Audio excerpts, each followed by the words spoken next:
എന്തു നല്ലോർ സഖീശു പാപദുഃഖം വഹിക്കും.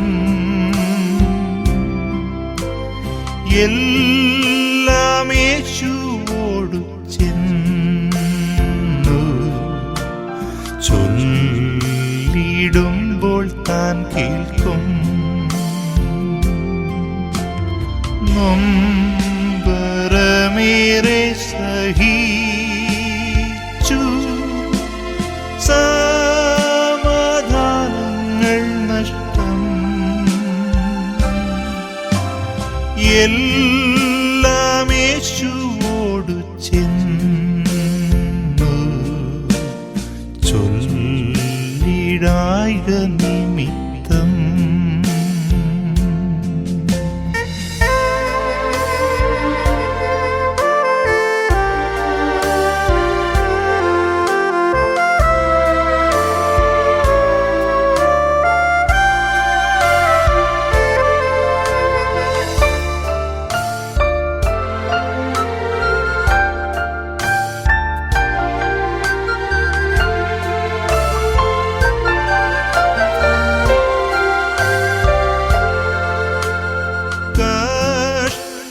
ശോധനകളുണ്ടു യുവിധ ദുഃഖങ്ങളും ലേശവുമധൈര്യം വേണ്ട ചൊല്ലാമേശുവോടെല്ലാം.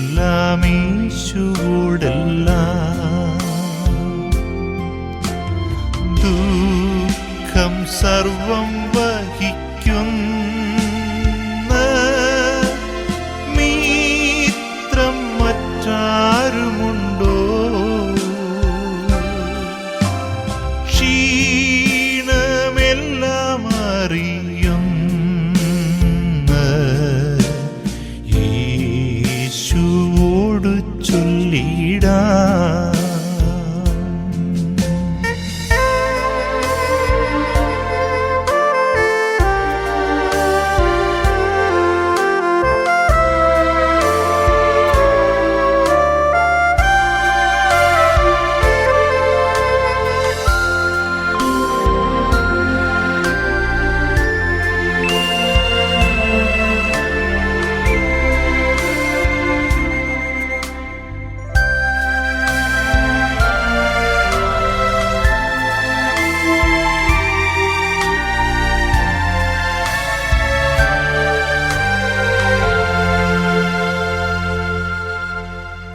ഉണ്ടോ ഭാരം വൈഷമ്യങ്ങൾ തുമ്പങ്ങളും അസംഖ്യം. രക്ഷകനല്ലോ സംഗീതം യേശുവോടറിയിക്കാം. മിത്രങ്ങൾ നിന്ദിക്കുന്നുണ്ടോ? പോയി ചൊല്ലേശുവോടെല്ലാം. ഉള്ളം കയ്യിൽ ഈശൻ കാക്കും അങ്ങുണ്ടാശ്വാസമില്ല. എന്തു നല്ലോർ സഖീശു പാപദുഃഖം വഹിക്കും. എല്ലാം യേശുവോടു ചെന്നു ചൊല്ലിടുമ്പോൾ താൻ കേൾക്കും. ഉൽപ്പത്തി പുസ്തകം 5-ാം അധ്യായത്തിൻ്റെ 21 മുതലുള്ള വാക്യങ്ങൾ നാം വായിക്കുമ്പോൾ ഹാനോക്കിനെ സംബന്ധിച്ച് അവിടെ രേഖപ്പെടുത്തിയിട്ടുണ്ട്. ഹാനോക്കിനെ സംബന്ധിച്ച് നാം നോക്കുമ്പോൾ യൂദയുടെ ലേഖനം 14-15 വാക്യങ്ങളിൽ ആദാം മുതൽ 7-ാമനായ ഹാനോക്ക് എന്നവിടെ രേഖപ്പെടുത്തിയിരിക്കുന്നു. ഈ ഹാനോക്ക് എന്നുള്ളതായ വാക്കിൻ്റെ അർത്ഥം സമർപ്പിക്കപ്പെട്ടവൻ എന്നാണ്. അങ്ങനെ ദൈവത്തിന് വേണ്ടി സമർപ്പിക്കപ്പെട്ടവനായ ഹാനോക്ക്, അതിൻ്റെ 22 മുതലുള്ള വാക്കുകൾ നാം വായിക്കുമ്പോൾ ദൈവത്തോട് കൂടെ നടന്നതായി രേഖപ്പെടുത്തിയിട്ടുണ്ട്. തൻ്റെ ആയുസ്സിൻ്റെ നല്ല സമയം മുഴുവൻ താൻ ദൈവത്തോട് കൂടെ നടന്നു. 365 വയസ്സുള്ളവനായിരുന്ന ഹാനോക്ക് അതിൽ 300 സംവത്സരവും ദൈവത്തോട് കൂടെ നടന്നു എന്ന് കാണുവാനായിട്ട് സാധിക്കും. അത് വളരെയേറെ അനുഗ്രഹകരമായൊരു അനുഭവമാണ്. പലരും ജീവിതത്തിൻ്റെ നല്ലൊരു ശതമാനം സമയം ലോകത്തോടു കൂടെ നടന്നതിന് ശേഷം ഏതാനും ചില നാളുകൾ മാത്രമേ ദൈവത്തോടു കൂടെ നടക്കുവാനായിട്ട് അവർക്ക് സാധിക്കുന്നുള്ളൂ. എന്നാൽ തൻ്റെ ജീവിതത്തിൻ്റെ നല്ലൊരു ശതമാനം സമയവും ദൈവത്തോട് കൂടെ നടക്കുവാൻ ഇടയാകുന്ന ദൈവമക്കൾക്കായി ഞാൻ ദൈവത്തെ സ്തുതിക്കുകയാണ്. നമ്മുടെ ജീവിതത്തിൻ്റെ നല്ലൊരു ശതമാനം സമയവും ദൈവത്തോട് കൂടെ നടക്കുവാൻ നമുക്കിടയായിത്തീരണം. അത് ഏറ്റവും അനുഗ്രഹകരമായ ഒരു അനുഭവമാണ്. ചെറുപ്പം മുതൽ തന്നെ ദൈവത്തോട് കൂടെ നടക്കുക എന്ന് പറയുന്നത് ഏറ്റവും അനുഗ്രഹകരമായ ഒരവസ്ഥയാണ് എന്ന് കാണുവാൻ സാധിക്കും. അതുകൊണ്ടാണ് നാം തിരുവെഴുത്തിൽ വായിക്കുന്നത്, ബാലൻ നടക്കേണ്ടുന്ന വഴിയിൽ അവനെ അഭ്യസിപ്പിക്കുക, വൃദ്ധനായാലും അത് വിട്ടുമാറുകയില്ല. അപ്പോൾ ബാലനായിരിക്കുന്ന സമയം മുതൽ തന്നെ ദൈവത്തോട് കൂടെ നടക്കുവാൻ നമ്മുടെ കുഞ്ഞുങ്ങളെ നാം പരിശീലിപ്പിക്കേണ്ടത് ആവശ്യമാണ്. ഇന്ന് സാധാരണയായി മാതാപിതാക്കൾ ചെയ്തു വരുന്നത് എന്താണ്? ലോകത്തോടു കൂടെ നടക്കുവാനായിട്ട് അവരെ പഠിപ്പിക്കുകയാണ്. ദൈവകാര്യങ്ങൾ അവരെ പഠിപ്പിക്കാതെ ദൈവത്തോട് കൂടെ എങ്ങനെ നടക്കണം, എങ്ങനെ നടക്കാൻ സാധിക്കും എന്നുള്ളത് പറഞ്ഞു കൊടുക്കാത്ത മാതാപിതാക്കൾ ധാരാളം നമ്മുടെ ചുറ്റുപാടുകളുണ്ട്.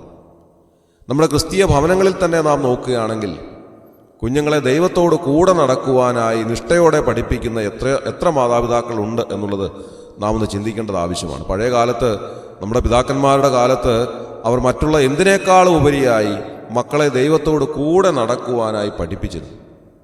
ചെറുപ്പം മുതൽ തന്നെ അവരെ സൺഡേ സ്കൂളിൽ പറഞ്ഞയക്കുകയും വേദപാഠങ്ങൾ നന്നായി പഠിക്കുകയും അതിനനുസരണമായിട്ട് ജീവിക്കുകയും ചെയ്യുന്നതായ ഒരു പശ്ചാത്തലമാണ് പഴയ കാലത്തുണ്ടായിരുന്നത്.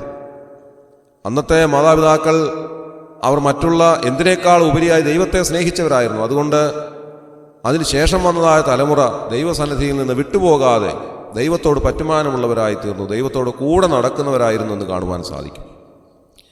എന്നാൽ ഈ കാലത്ത് എത്ര ഭവനങ്ങളിൽ അങ്ങനെയുള്ളതായ അനുഗ്രഹീതമായ അനുഭവങ്ങളുണ്ട് എന്നുള്ളത് നാം ഒന്ന് ചിന്തിക്കേണ്ടത് ആവശ്യമാണ്. നമ്മുടെ മക്കളെ ദൈവത്തോട് കൂടെ നടക്കുവാനായി നാം പഠിപ്പിക്കേണ്ടത് ആവശ്യമാണ്.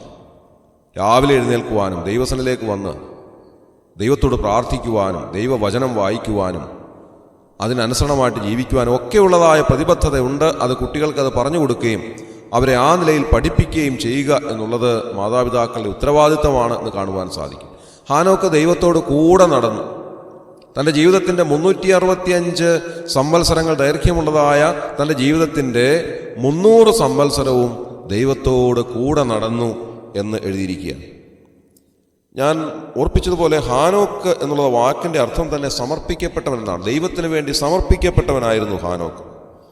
അങ്ങനെ ദൈവത്തിന് വേണ്ടി സമർപ്പിക്കപ്പെട്ടതായ ഒരു ജീവിതം എത്രയോ അനുഗ്രഹകരമായ ഒരു ജീവിതമാണ്. കർത്താവിനോട് ചേർന്ന് നടക്കുക എന്ന് പറയുമ്പോൾ, ദൈവത്തോട് കൂടെ നടക്കുക എന്ന് പറയുമ്പോൾ, ആമോസിൻ്റെ പുസ്തകം 3-ാം അധ്യായം 3-ാം വാക്യത്തിൽ നാം വായിക്കുന്നത്, 2 പേർ തമ്മിൽ ഒത്തിട്ടല്ലാതെ ഒരുമിച്ച് നടക്കാമോ എന്ന് ചോദിക്കുകയാണ്. 2 പേർ തമ്മിൽ ഒത്തിട്ടല്ലാതെ ഒരുമിച്ച് നടക്കുവാനായിട്ട് സാധ്യമല്ല. പ്രിയമുള്ളവരെ, നമ്മുടെ ജീവിതയാത്രയിൽ നാം പലരോടും ചേർന്ന് നടക്കുമ്പോൾ അവർ തമ്മിൽ ഒത്തിട്ടല്ലാതെ ഒരുമിച്ച് നടക്കുവാൻ സാധ്യമല്ല എന്ന് കാണുവാനായിട്ട് സാധിക്കും. ഹാനോക്ക് ദൈവത്തോട് കൂടെ നടക്കുമ്പോൾ ദൈവത്തോട് പല കാര്യങ്ങളും ഒരുപക്ഷെ സംസാരിച്ച് നടക്കുവാനായിട്ട് സാധിക്കും എന്ന് നമുക്ക് വിചാരിക്കുവാനായിട്ട് കഴിയും. 2 പേർ ഒരുമിച്ച് നടക്കുന്ന സമയത്ത് പല കാര്യങ്ങൾ ചർച്ച ചെയ്തു പോകാറുണ്ട്. നാം നമ്മുടെ കൂട്ടുകാരുടെ കൂടെയോ അല്ലെങ്കിൽ മറ്റാരുടെയെങ്കിലും കൂടെയോ നാം ഒരുമിച്ച് നടക്കുന്ന സമയത്ത് നാം അവരോട് കാര്യങ്ങൾ തുറന്ന് സംസാരിക്കുവാനുള്ള സാധ്യതയുണ്ട്. മനസ്സ് തുറന്ന് നാം സംസാരിക്കുവാനിടയായിത്തീരും. ഹാനോക്ക് ദൈവത്തോട് കൂടെ നടന്നപ്പോൾ തൻ്റെ മനസ്സ് തുറന്ന് ദൈവത്തോട് സംസാരിച്ചിട്ടുണ്ട് എന്ന് നമുക്ക് ചിന്തിക്കുന്നതിൽ തെറ്റില്ല.